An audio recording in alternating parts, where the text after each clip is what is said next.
Magandang araw po sa inyong lahat. Narito po ang aking isang tulang na isulat para sa buwan ng wika. Ang aking wikang kinagisnan.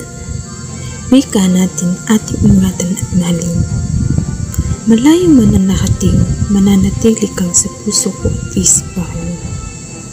Ang wika ng aking bayan, Pilipinong pinalakhan. Mas aking minamahal at iniingatan. Mas lalong pinapakilala sa sanlibutan. Wikang Pilipino, aking yaman. Nakakatuwang isipin na kahit sa sulok na mundo, tayo ay napapansin.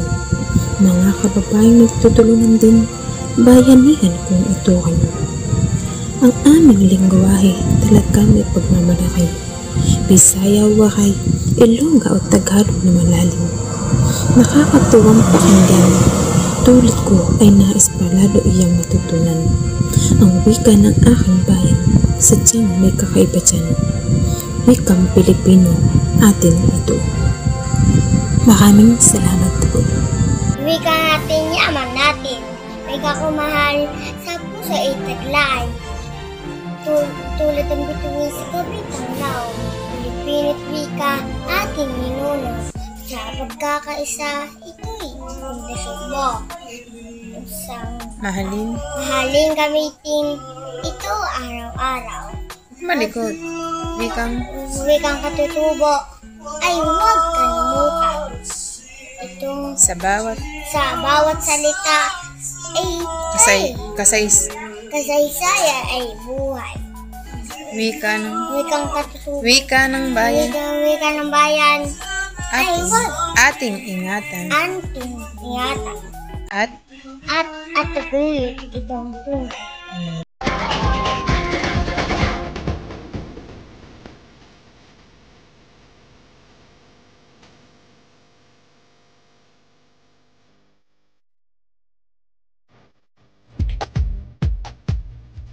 Ay, ang sayang eh.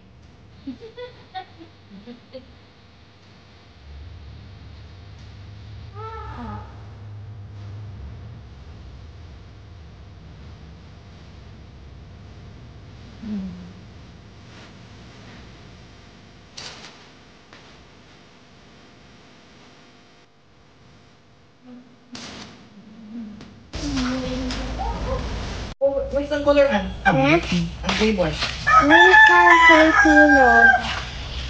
Wikang Pilipino, wikang bayan, sa puso diway, ating kayamanan, sa bawat salita, may dangal, bibigay buhay sa sabaynan.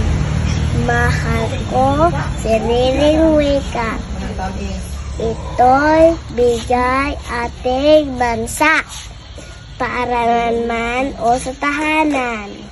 Wikang Pipinoy, gamitin kailanman